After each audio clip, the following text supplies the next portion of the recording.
Good afternoon, everybody, and welcome. Welcome to the panel discussion focused on the food industry and the impact that the COVID-19 pandemic is having on all of us as individuals and various companies in the food channel.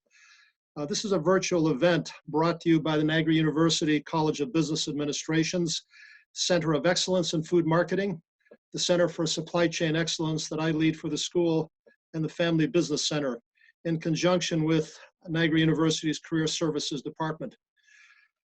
My name is Jack Ampuja, and I serve as the head of the Center for Supply Chain Excellence and carry the title of Executive in Residence, which means I teach on the basis of experience. I've been at NU for quite a while teaching strategic supply chain management, and I know a few of my former students are on the line here today, so welcome to those students and welcome to everybody. So a couple of housekeeping items before we get started. Number one, everyone should be aware that this event is being recorded for future use. We've got at least one television station who would like to get at this to maybe feature segments of it or to use it in some of their news broadcasts. Please mute your microphones during the panel discussion. When you want to speak, you can turn your microphone on then, but it'll cut out the background noise and it'll make it a whole lot easier. For all of the participants, you can type questions into the chat window and I'll see them and then pick out questions from there that the panelists can respond to a little bit later. There should be time at the end of the session for a couple of questions. We'll have to see how things go. Other than that, thank you everybody for participating. And for the students who are online, if you're not aware, we're running close to 200 people. We should have more than 200 people that eventually chime in. So on to the discussion. Today, we're pleased to have with us 6 executives from companies that most of you are very familiar with. They represent the food retail segment, the food manufacturing channel, and the consumer and packaged goods sector. So to get us started, I'll introduce all the panelists, and then we'll get on to some questions. So with us today is John Zimmerman. John is Senior Vice President of Business Development for Rosina Food Products. We've also got John Persons, who is President and Chief Operating Officer for Tops Markets. We've got Jamie McKeon, who is Senior Vice President of Demand Creation, and she may want to tell you exactly what that is. And good afternoon, Jamie. Jamie is with Rich Products here in Buffalo. We've also got Lori Lennon, who is Director of Sales for Clorox, based in California, and she's dealing with a very hot market right now that she'll be very happy to talk to you about. We've also got Michael Keating. Mike is Senior Vice President of the Buffalo Division for Wegmans Food Markets. Welcome, Michael. And last but not least, certainly, Bill Chido, who is President of the Retail Division for the Affinity Group. And for those of you who might not know Affinity, they are a food broker, essentially the middleman. Bill's company sits between the food manufacturers and the retailers. His company would do the selling for companies that do not have a direct sales force. So Bill is right in the midst of this whole thing. And Bill, perhaps you could start us rolling. I'll pose sort of a series of related questions and you can pick up off of that and tell us how you see things from the Affinity viewpoint. So this is the series of questions I'd like each of the panelists in turn to respond to, starting with Bill, number one. What has the pandemic meant to you as a leader in your organization? What have you learned so far? And what are you learning as you're going forward? What has changed in how your company is managing its operations? And then lastly, give us some examples of what you're dealing with, perhaps the good, the bad, and the ugly of the whole pandemic situation. Bill? Great. Thank you, Jack. So for me, it's learning as a leader. Before I do that, though, I did want to address the students as our audience. And so if you have not, if most of you are not aware of this, everyone speaking today is a member of FEMCO, which is the Food Marketing Center of Excellence within Niagara University. And if you have not considered the food industry, I hope this pandemic has proven, probably only second to healthcare, that we are one of the most important industries for all of us. So just wanted a little plug for our group as we get together. So again, Jack, your question for me is learning as a leader. I tried to roll this into 3 groups that I've learned from during this pandemic. The first group being our people at Affinity, second group being our customers and our clients, and then the third group being my family. So first with our people, what I found interesting, and I'm going to use, the industry has been terming the pandemic in phases. So I'm going to introduce that term as phases of the pandemic as we've discussed it. And so in the early phase or pre-lockdown, I was really surprised at the level of panic and anxiety that existed within our own people. And it was from one extreme to another. It was from a, no way, I'm locking myself home and not going anywhere, to, hey, business as usual, this is just a flu. And all of that was out there. We all dealt with it. And yet for us, as Jack mentioned, our role is really, we are serving essential businesses in this, and we serve them equally as customers and as clients. So it was a difficult situation. So I found myself in phase one quoting Vito Corleone from one of the greatest movies of all time, Godfather, that this is the business we have chosen. But when things changed from phase one to phase two, there was much more clear direction on what the issues were and what people had to do. And then again, I think kudos to the retailers. And if you haven't lived through what retailers have to do to make this change, it was amazing how quickly we were able to put safety in for the employees, for the customers, shoppers, right? And then for service providers like us. So my big learning from our people was, quite candidly, I wrote it down: don't panic, think sensibly, make decisions based on what you know from that moment, and allow yourself to change as the situation changes. I think the pandemic has taught us all that the situation will change. We need to change too. So learning from my second group was our customers and our clients. Jack, you explained who we at Affinity are. And again, for an industry, new items and new business is the lifeblood of our industry. And all the growth is derived from new items, new markets, new channels. It's all built around that. And the pandemic has messed that up in a big way. So you have to think about now this whole structure of industry. Clients still wanted new items, but retailers didn't. The battle cry from the retailers was pretty much less is more from day one, because at store level, resources were strained. Having the basics became the plan. Manufacturers candidly had to shift from producing for profitability to producing for need. It's a dramatic shift. It requires a lot of work and a lot of change on everyone's part in a very short period of time.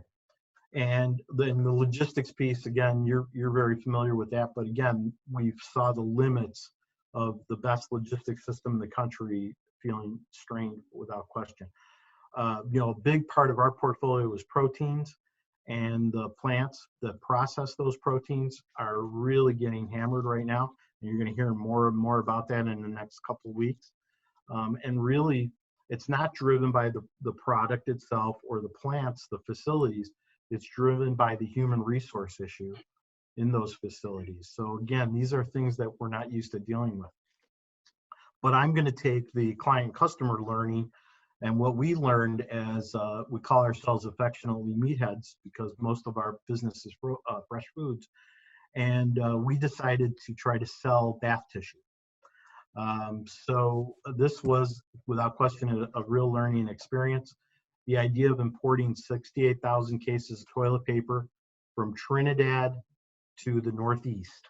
Doesn't sound like it should be that hard, right?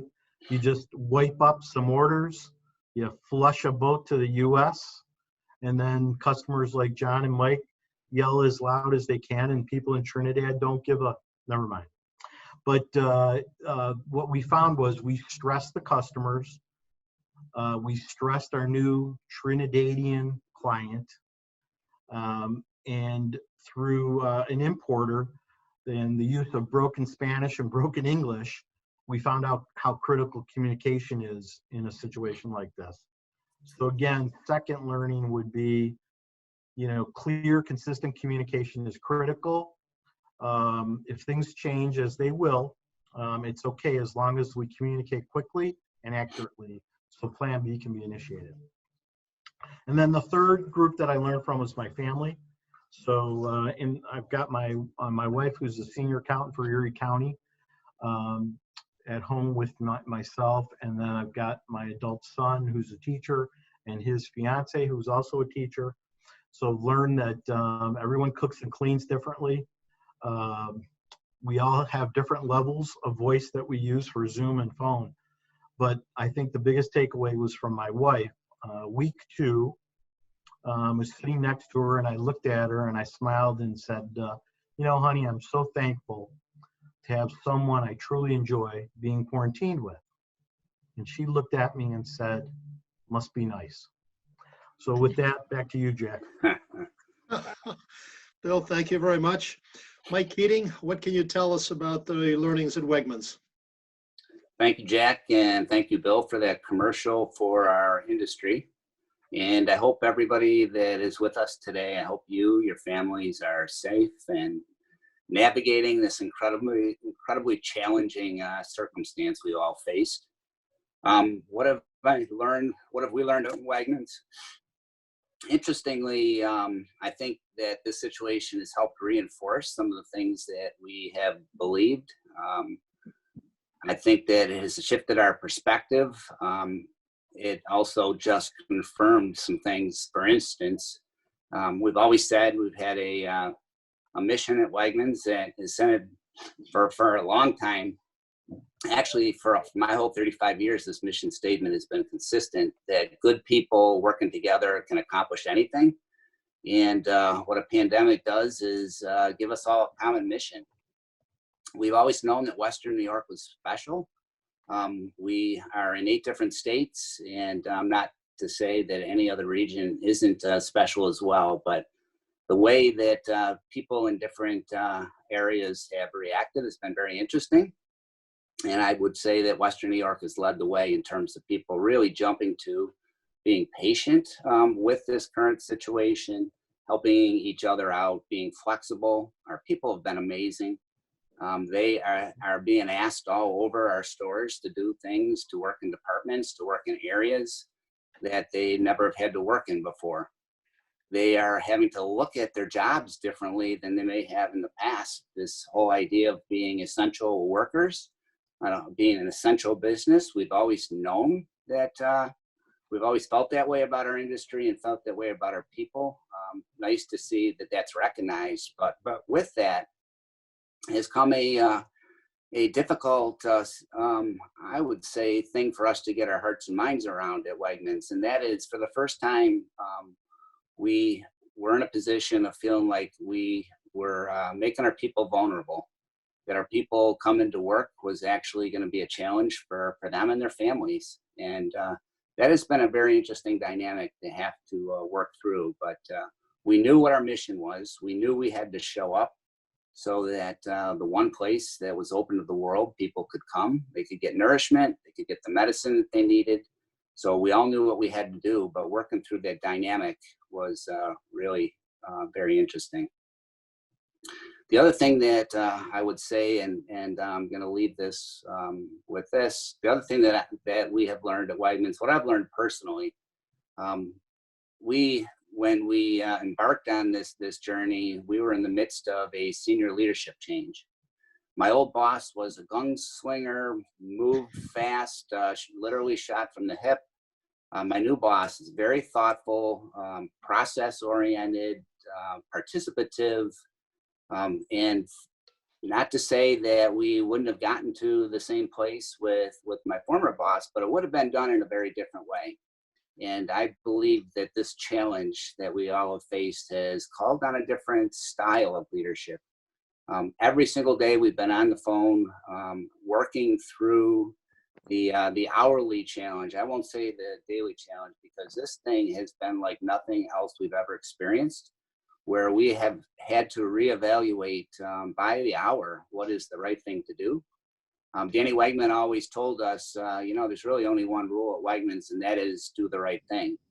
well, frankly, what was right at 11 o'clock in the morning wasn't necessarily the right thing at 3 o'clock. We have every step of the way, as we always try to do, led with doing what is right for our people and making the assumption that if we do that, then we will also do the right thing by our customers. And we have really, kind of walked that journey from 1 hour to the next. The CDC was our expert that we followed from the beginning. They changed direction a whole bunch of times. We tried to really marry science with emotion, and that has been a really interesting journey that has required us to shift a lot of things, including our leadership styles.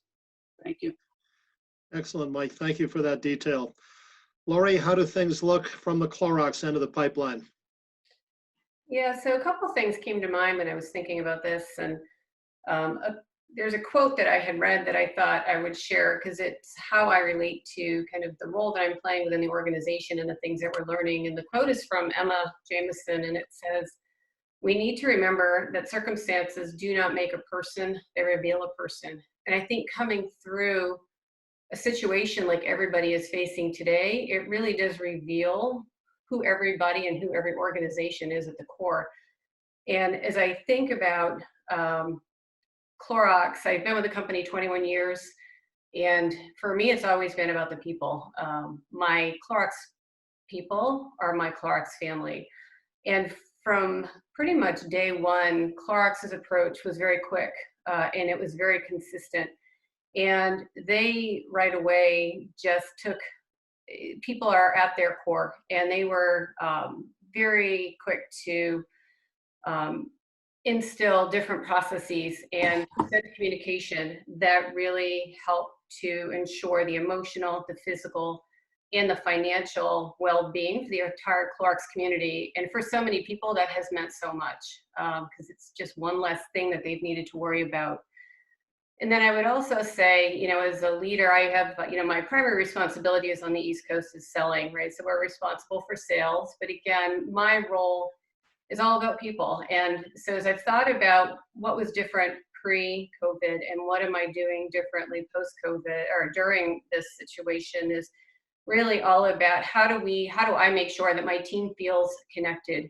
How do I make sure they're still feeling challenged and that they're feeling supported? Families are used to working at home in many cases, but not with their spouse near them or not with their children, where they're trying to carry on a WebEx at the same time as homeschooling their children or providing childcare. So for the role that I'm playing, what I'm trying to lead is, again, trying to build that connection and ensure folks feel supported, feel together, feel that they're not alone, and that we are all in this together. I would say secondarily, on a personal note, like I said, I've been here for 21 years, and this pandemic has really caused me to pause and think about the work that I'm doing. I never really felt that it was truly making a significant impact in the world per se. But as I sit back and look across our brands, it makes me immensely proud to really look and see the impact that our brands are making on the greater good for people across the world. And that what we're doing, what my team is doing, what my company is doing is really important. And, everybody here in the call knows Clorox is a disinfecting company. And of course, our disinfecting products are keeping families safe. But what you may not be aware of is the other brands that we have, and we're seeing significant demand across every single one of our brands. And so we have our vitamin and minerals, as well as our Burt's Bees, keeping us healthy on the inside as well as the out. Our Glad products, especially in a stay-at-home environment, are keeping homes clean and keeping food fresh. We've got our Brita products, which are helping to provide clean, great-tasting water. And oh, by the way, you don't have to go out to the store as frequently to buy bottled water. We have our Hidden Valley in Kingsford in a time where there is no sense of normalcy. It's wonderful to be able to go out into the backyard and to really bring back some sort of nostalgia and normalcy. And then lastly, of cat litter. Who would have ever thought cat litter would see a spike during this virus? But we joke that cat litter is the toilet paper for cats, so I guess it makes sense.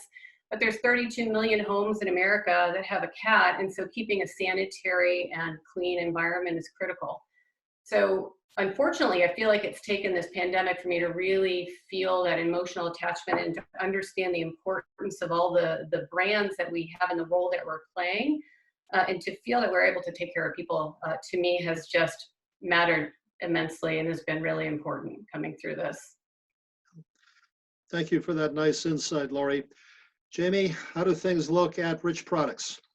Great. So I wanted to start, just with a little bit of a reflection around leadership. And obviously, great leadership gets pretty put to the test during a pandemic. And a few key learnings that I've had. First, it's been amazing to see the resiliency, not only within Riches, but among our customers as they've had to react. And the rate at which our industry has adapted is incredible. And obviously you have, retail that is struggling to keep up with the consumer demand, and you have food service that is shuttered, institutional operators on the non-commercial side that, like colleges and universities that are shut down, K-12 that are shut down. And it's just been really incredible to see the rate at which industry has, gathered together to recover and support one another. From a leadership perspective, I couldn't echo Lori's comments more, but empathy is so super important right now. On really understanding each individual's needs, the situation that they're in. I have people on my team that are working from home, homeschooling their children, fixing 3 meals a day, which they didn't have to do before, caring for aging parents, and just understanding those situations and helping them and navigate through that, in addition to, trying to help them be successful at work, is really important. Transparency and communication and the frequency of it. Riches has been just incredible in terms of the transparency and the communication. I've tried to stay in really close contact, not only with my team members one-on-one, but in team meetings, and that's really helping us. And actually the foundation of relationships that you have really facilitates kind of moving into this virtual world. So don't ever underestimate the importance of those relationships. Going positive is super important. Staying calm, taking time to celebrate innovation and small wins. And finally, like, exploit chaos, right? So this is an excellent opportunity to innovate, and we don't have a choice but to innovate right now and to come up with solutions quickly, test and learn, and get after them. About 3 years ago, we embarked on a digital transformation, and we've been making, that's what my title relates to, this idea of demand creation. It's about digital demand creation and how do we really position Riches to win in this new digital world. And we have really been focused on accelerating, our ability to transact in e-commerce environments, to make sure our partners, our retail partners and operators have what they need to be successful. We also have a heritage in culinary, and we have bakers that help our in-store bakery customers. We have culinarians that help our food service customers, and we've been aggressively accelerating how do we go virtual and create those types of experiences which tend to be in person in the virtual world. So looking at longer term, things that we're innovating now create not only short-term advantage, but also, much longer term wins. I wanted to share just one great example of how our team came together to innovate and give back to the restaurant industry, which has obviously been really hit by the slowdown. But on April 17th, Riches was able to sponsor the Great American Pizza Party in collaboration with several leading restaurant chains. And really, it was an opportunity to remind consumers to support the industry, the restaurant industry, in a time that they are really in dire need of traffic, right? And so we asked them to, order a pizza from a local pizza chain or your favorite pizza chain, and then share that pizza party on social media. And obviously consumers that participated could win like a full-size arcade machine loaded with games, all that kind of stuff. But for every consumer post, Riches also donated $5 to the Restaurant Employee Relief Fund, which supports restaurant industry workers whose jobs have been impacted by COVID. So it was a great, obviously, opportunity for us to give back, innovate, and actually it was a great fun for our associates as well, because everyone was, jumping in and sharing their Friday night pizza party. So just a really excellent opportunity. And I will comment more in the next question around the consumer impact. I see a lot of questions coming through here. We've done a lot of work to really understand not only the short-term impact, but what we believe the long-term impact will be on consumers. And just one thought I wanted to share to set that up is, the longer we're forced to change our behavior, the more permanent the future changes in behavior will become.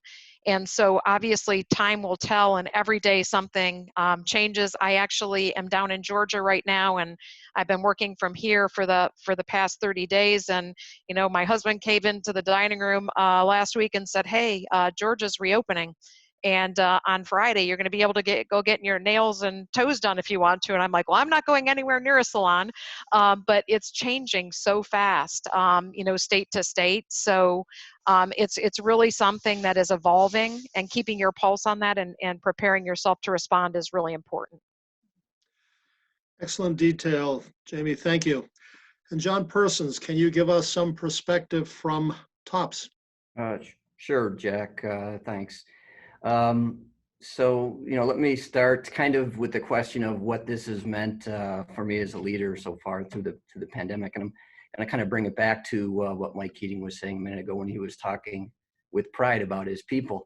And the first thing that comes to my mind, if someone was to ask me that question, is pride and appreciation of our team. And as Mike said, they're being asked to do so many different things now. So just put it in context for a moment. When the pandemic started and all of the kind of hoarding began, we started seeing sales of 30, 40, 50, 60, even 100 weeks of 100% over the previous year. Now that is absolutely unheard of in this industry, and while not at those peak levels, it's still very high.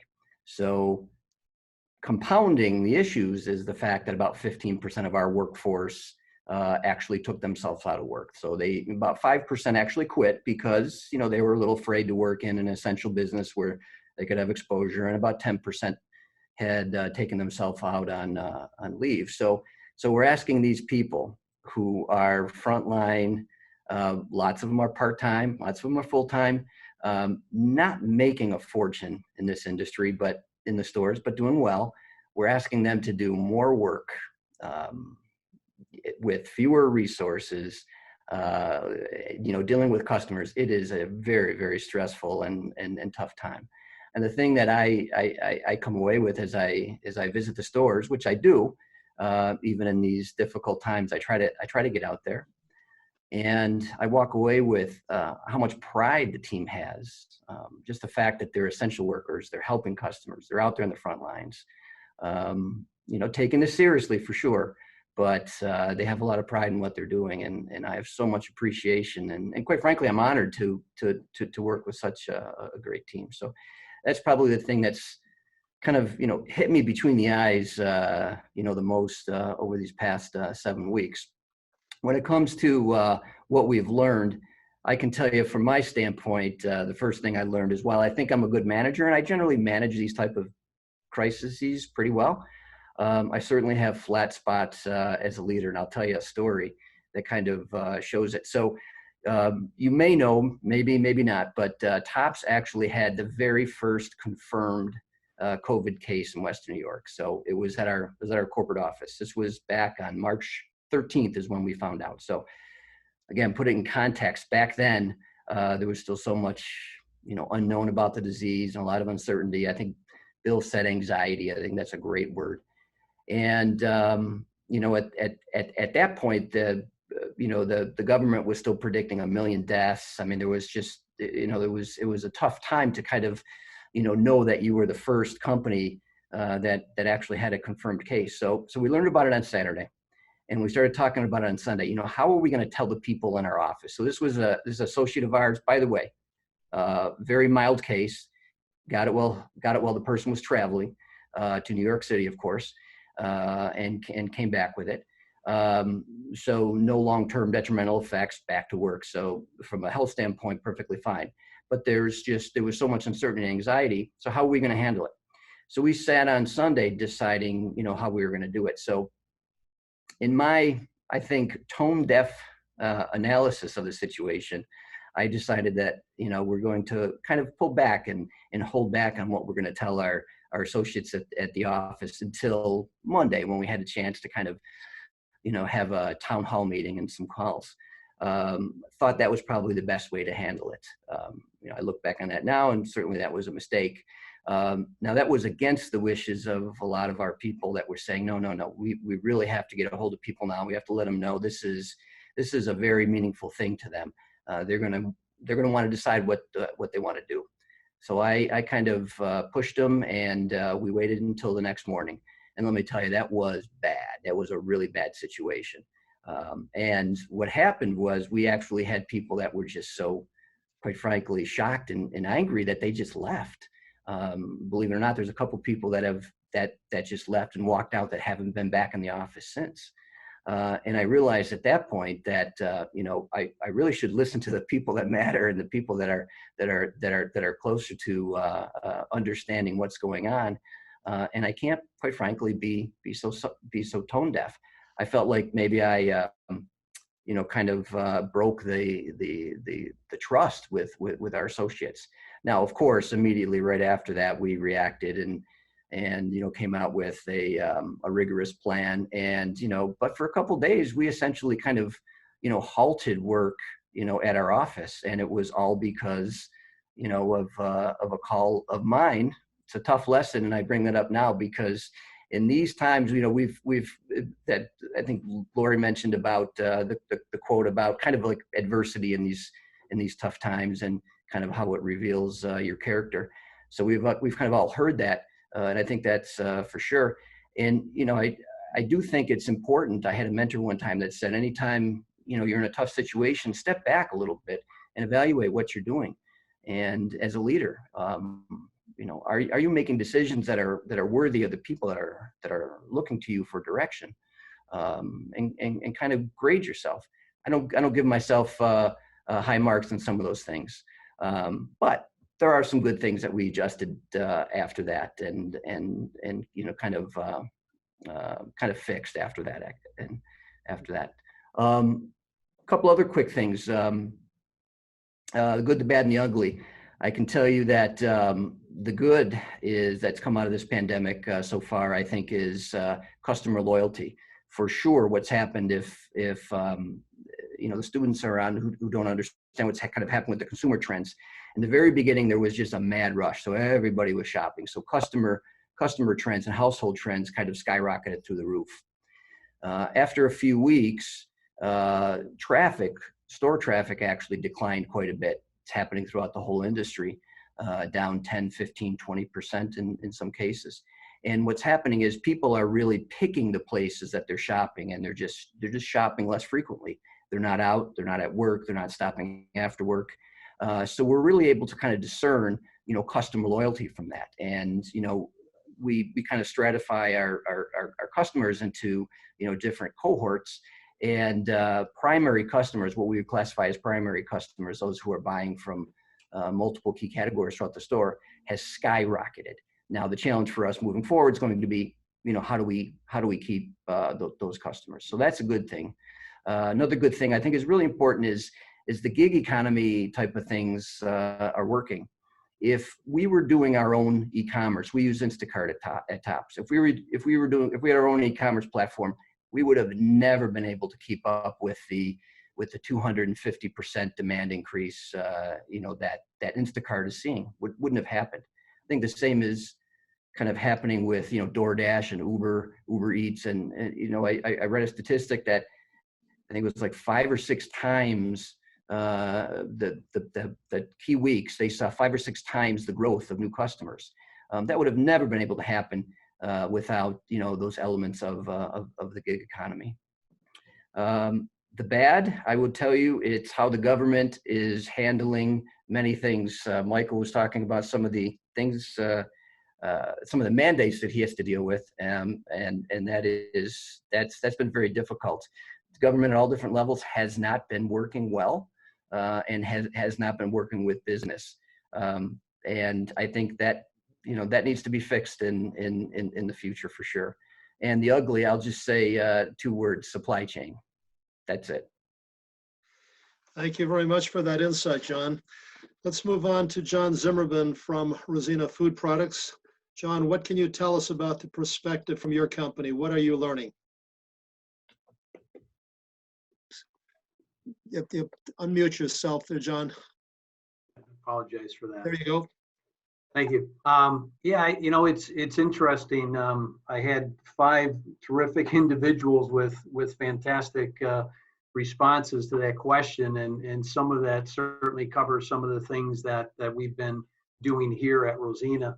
One of the things that a couple have brought out, quite honestly, is the realization is how important the industry is, and for all those students out there. When you hear Lori talking about, all I was doing was selling wipes. What's the big deal with that? I'm sitting here saying I'm a meatball guy, right? I'm a meathead. I think Bill mentioned being a meathead. I think one of the things you really learn from something like this is the importance of the industry you're in and the importance of the work that you're doing and the opportunities that are out there for the students that are on this call today. I think that can't be missed. And if anybody has questions with regards to that, I know we talk about it a lot on the board, is what other opportunities are out there. And I think through this pandemic, I think what we're seeing is this industry will survive. It will probably look a little different. And I'll talk about a little of that in the ugly side of the business. But I think there's no doubt that there's opportunities wide ranging within this industry, and certainly any students that are on here should be taking a look at that. So I hope you take that to heart. One of the things that we learned here in terms of Rosina, if anybody said that they had this in their risk management plan, if anybody said that, yeah, we were planning for something like this, I wish they would have called us all and let us know that it was coming, because I don't think we really realized once we got into it how critical the situation was going to be. And I think we learned that over time. But I think we reacted quickly. And I'm going to talk really from a manufacturer's point of view. I know Mike and John will really talk from that consumer standpoint. I want to really talk from the manufacturing point of view. What we were asked to do, we immediately, took a look at the plan, and we started meeting daily on what needs to be changed. Listen to the Fed, listen to the CDC, listen to the state, and also listening to even our local government as to what's happening. And it was changing hourly. There was no doubt about that. And I think what we learned through all of that is something that others have mentioned, and we certainly did not have all the answers.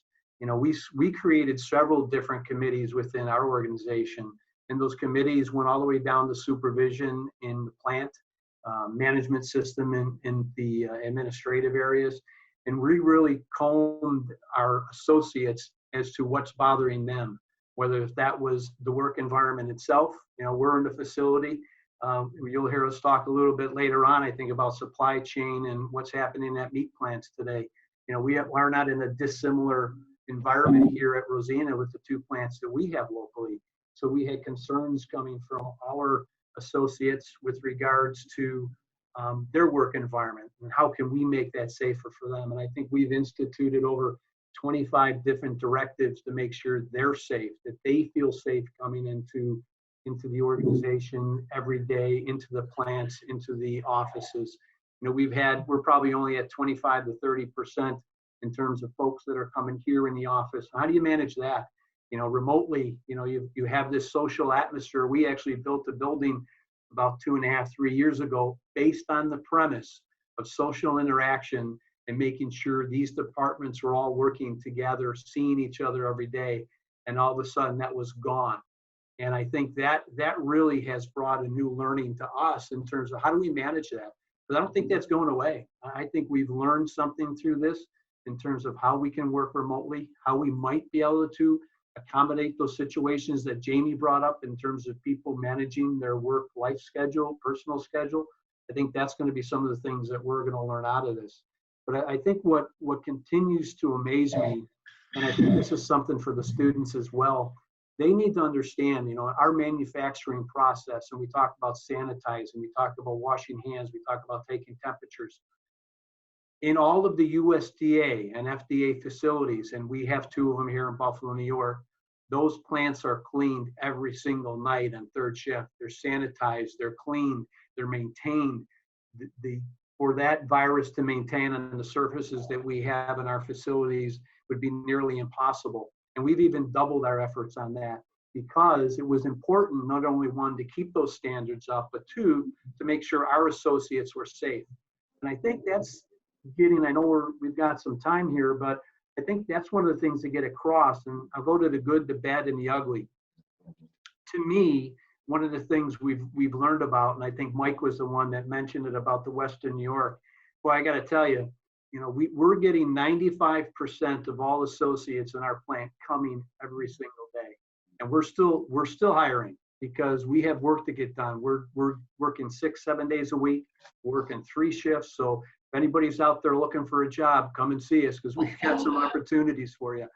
But I think the big thing is the positive attitude that our associates have. It's really been reinforced by our supervision on the floor. It's been reinforced by the managers on the floor. And I think the team has appreciated that. And certainly without the communication from top to bottom, I don't think the success that we're seeing today, because we are seeing some success, because quite honestly, we stretch across 4 different sales divisions. We hit 3 or 4 different sales divisions. That's consumer products, food service, which has been decimated in this current COVID. We have our ingredient business, and we have our international.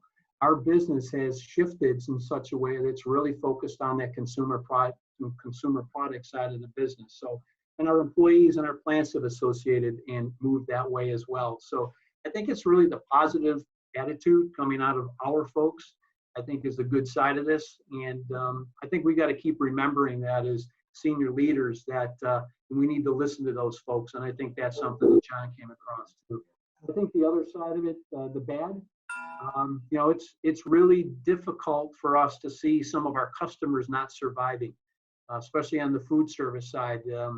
We deal all the way from single unit locations to hundreds or thousands of locations on the operator side. And unfortunately, we see some of those maybe not making it. We see some of our suppliers that are vendors have had to shut down either because of, 1, they couldn't make it, or 2, they actually had COVID cases in their own facility and they had to shut down for a period of time. And I don't think we've seen the last of that. But and I think the ugly, talking a little bit about the ugly, I'm going to say this. I don't think we know the ugly yet.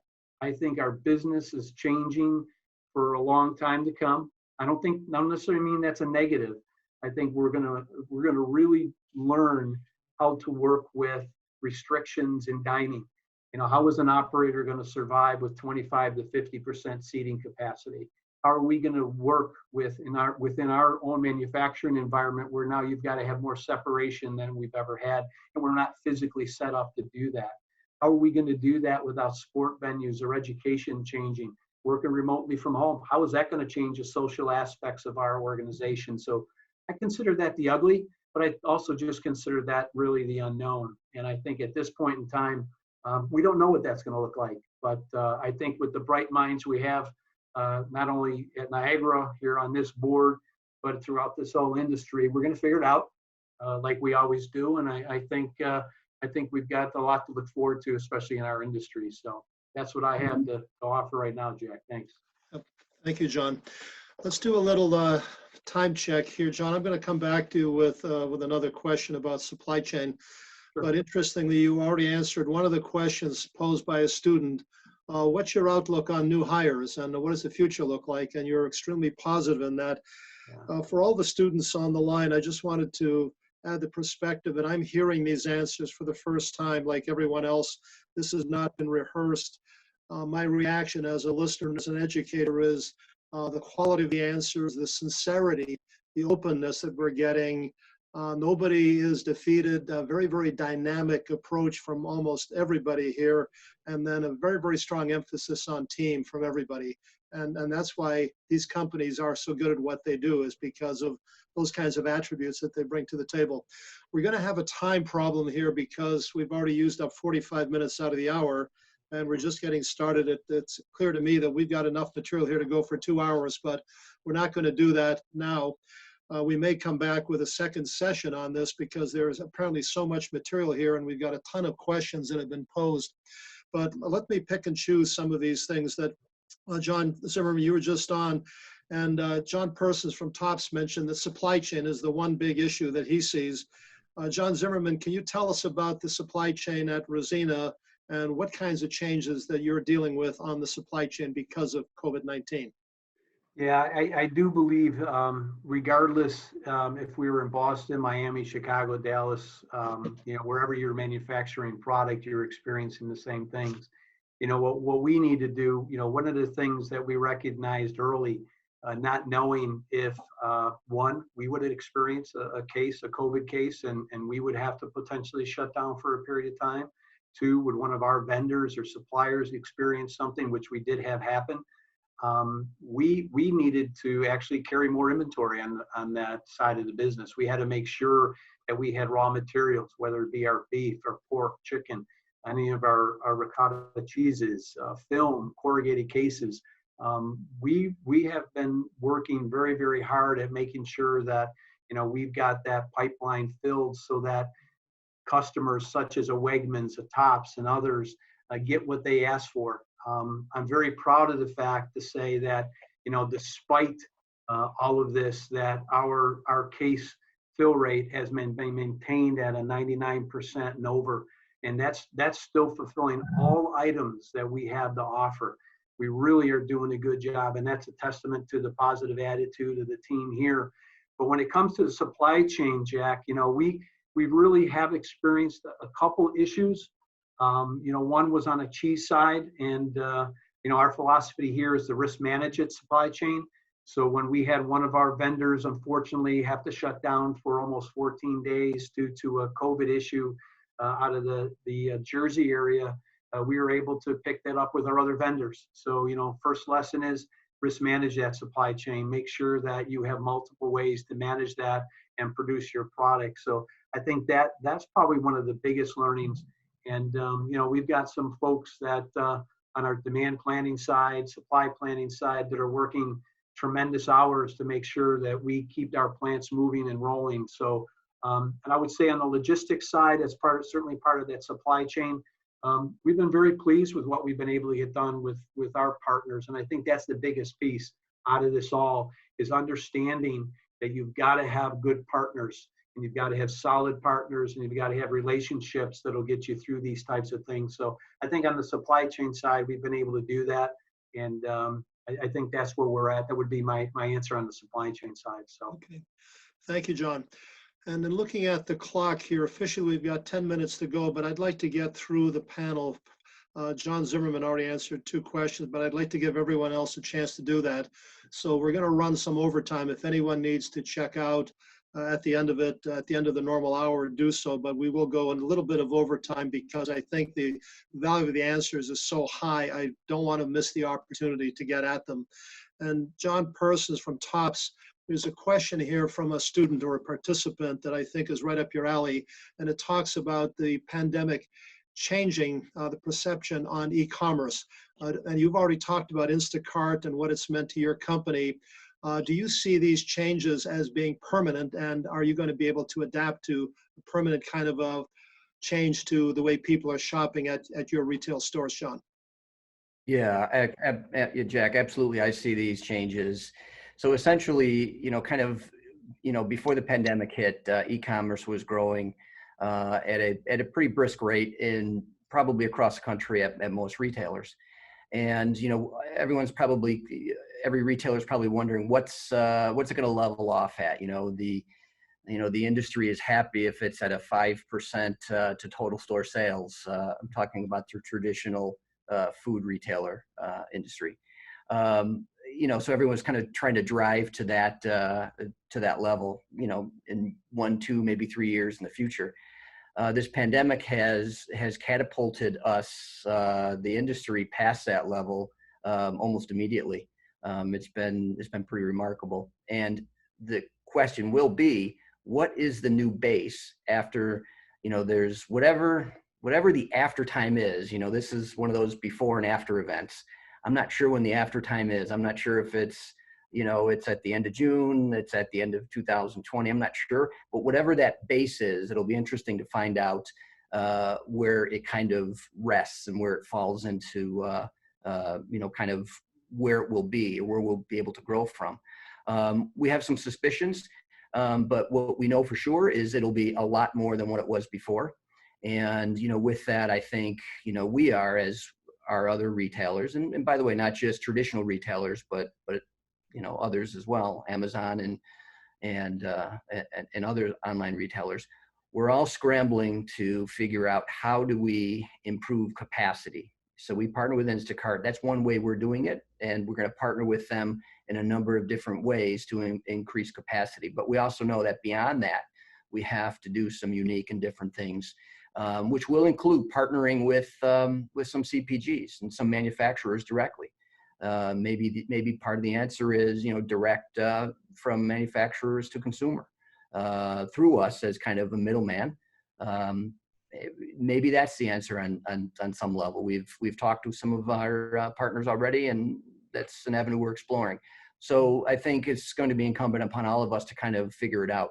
What's exciting though is, before this, traditional retailers were looking at e-commerce as it was a growth element of their business, but we're competing against the likes of Amazon and others. This has not put us on a level playing field. I don't want anybody to think that it has, but it absolutely has upped our game into e-commerce this pandemic. So if there's a bright side to it, this is good for retailers for the long term. Yeah, more questions and answers at this point. And then Jamie McKeon, let me come back to you. You had indicated that there's some consumer shifting going on, that you've got some perspective you'd like to share. So tell us what you'd like to pass on to the audience. So obviously there's been a seismic shift from food service over to retail. Having been, had my roots in the food service business for a long time, what I'll tell you is that they are also innovating. So there's this, basically everybody is battling for the dollars at home, right? So consumers are at home, right? And they're innovating at home, and they're cooking at home, and they're baking at home. Actually, sales of bread makers are up like 800%. It's the #2 item right now on Amazon, which is just crazy. But so consumers are definitely doing more at home. And you're going to see a number of food service operators, as they reemerge, really, try to capture some of that at-home occasion. So I think the battle is kind of just beginning, right? So you see this huge move over to retail, and then you will have food service operators, as they begin to emerge, figure out, how can we compete? And, things like ghost kitchens, pickup only locations, Cisco at home, Cisco actually trying, which is a major and large food service distributor, going after the battle for that consumer dollar through an at-home program. Dot Foods going at home. So you have Panera delivering groceries, so it's all, everybody's trying to gain a share of the consumer dollar. I think, the last point I'd like to make is, if you think about it from a consumer perspective, they're dealing with a pandemic, right? So this fear of, their health being at risk. You've got kind of this security issue. So I need to take care of my family. And so thus the stock up behavior, right? So scarcity is a big fear. And now they have financial insecurity looming, with potential layoffs and job cuts, furloughs, things like that. And so, right now, they want to take care of their family. And so safety and convenience, and actually, e-commerce and delivery and actually pickup are really growing.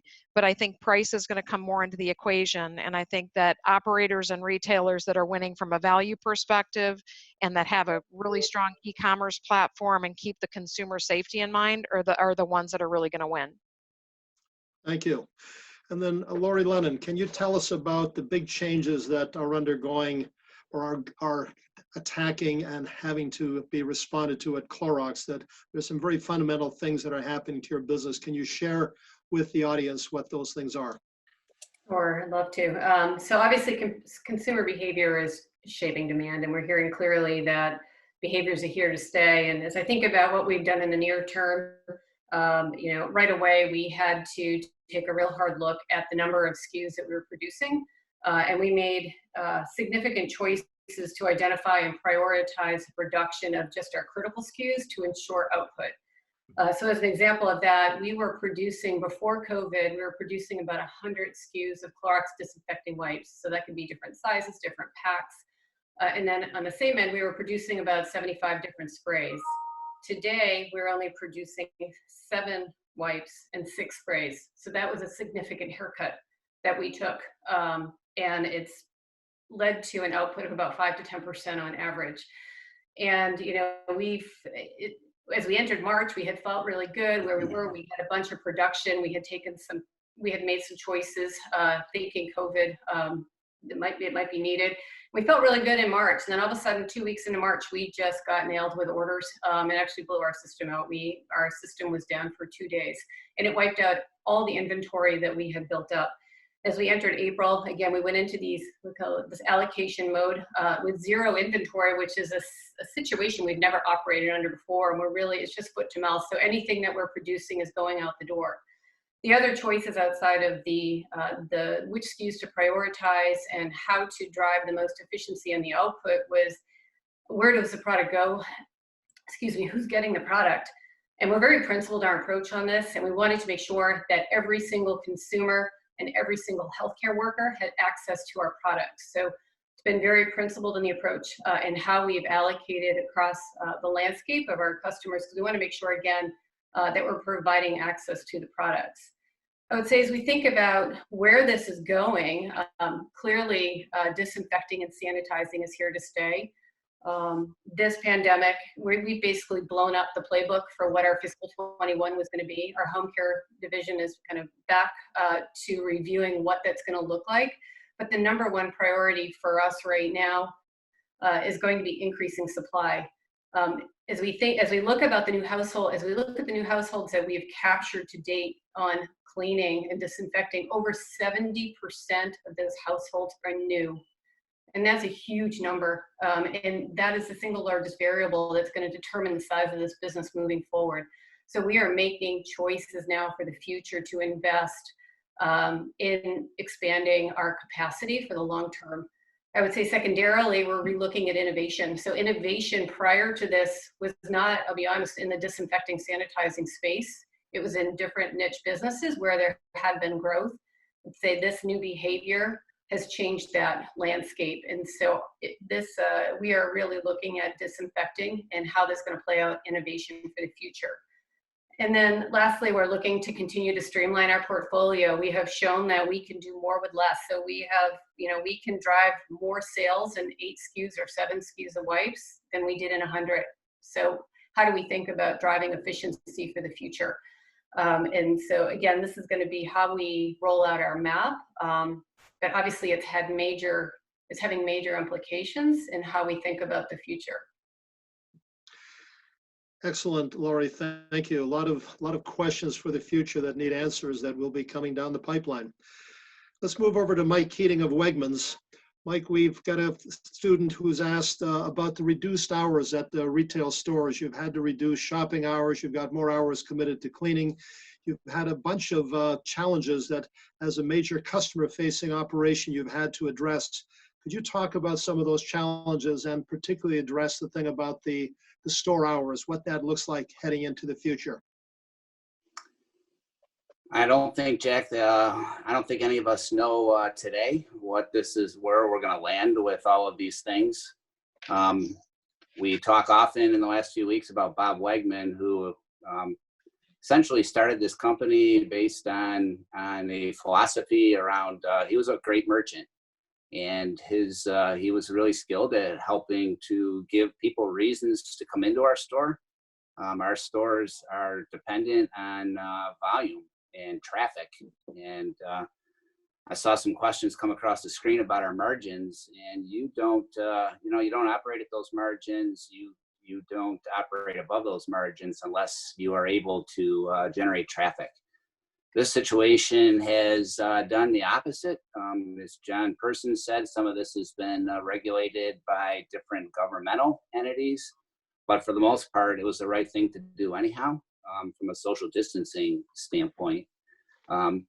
Never would I have imagined that we would have queues outside where we are literally doing counts on the hour to see how many employees we have in the store, to see how many customers we have in the store, and having to make the tough call quite often to stop traffic, to line people up outside the store and only let them in a few at a time.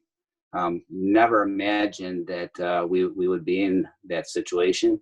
You talked about store hours. Yes, we've had to, we're 24-hour operations for the most part, other than 3 of my stores here in Western New York.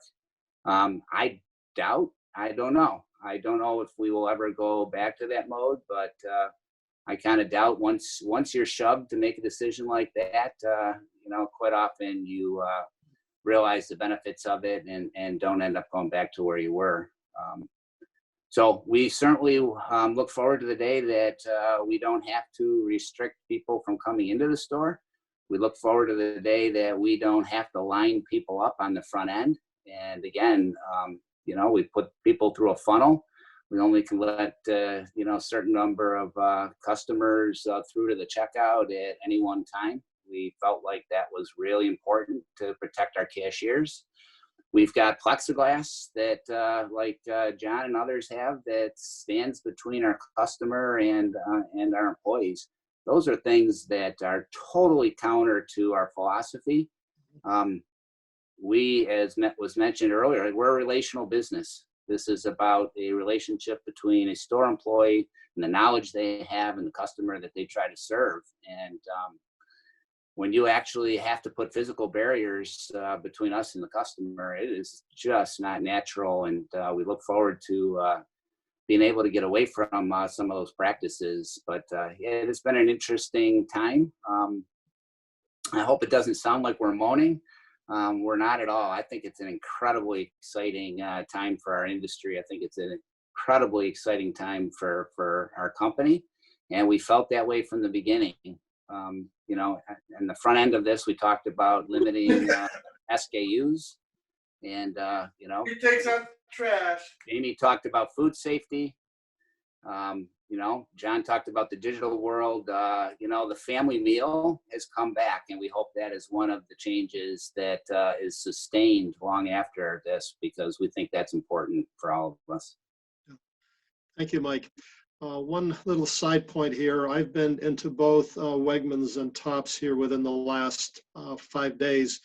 I live in Amherst, so I've gone to the local stores here just as a routine shopper, and it really impressed me how normal the operations seemed. There were empty spots on the shelves, but other than that, things seemed to move along just fine. I'm certainly aware of the plexiglass and so on, but overall, the normalcy of the operation struck me as being just very striking, that how routine things looked and seemed to be inside the store. So now we're back to Bill Chido for our wrap-up. You started us off, Bill, early on, about an hour ago, and we're doing the wrap-up now. We've heard from the customer side of the food business, both from Wegmans and Tops. We've heard on the manufacturing side from both Rich's and from Clorox and from Rosina. So Bill, could you give us your perspective that you're an intermediary? If your company exists between the manufacturers and the retailers, what are you seeing as an intermediary in the industry, and what lasting thoughts do you want the audience to take away from today? Yeah, it's interesting. Everyone talked about consumer behavior at some level and ending. Mike just closed with, the family meal is back. What does that mean? So the interesting aspects of all of this are, from home and away from home, depending on whose data you look at, 55, 45, and some have argued because of the variance in away from home foods that are now available in the supermarket, it's probably a 50-50 shift. That's consumer behavior that's driven that. Now this new world, even if that returned to some form of new normal at 50-50, the physical impacts of pandemic suggest that most of these restaurants will be at 50% capacity. So now, where does that volume go? How does that volume pick up? The most interesting change to me was Little Caesars. March 26th, they were the first guys to run a commercial spot. Most of you, I'm sure, have seen it. And the term no contact or non-contact is being used. Again, that's something that was not necessarily at the forefront of my thought process around where I would eat, what I would eat, and when. But now it's become a part of that, and it's a part of my consumer behavior. So when you take a lot of these unknowns, and a lot of the speakers have talked about the unknowns, we're still going to have to figure this out, but there's a dramatic amount of change that's out there. The other factor that's occurred in the pandemic that's, I think, here to stay, the percent of business that will be done by private brand or private label. Consumers got comfortable with, I grabbed whatever was on the shelf. My favorite brand wasn't necessarily there. I tried the private brand and I'm happy with it.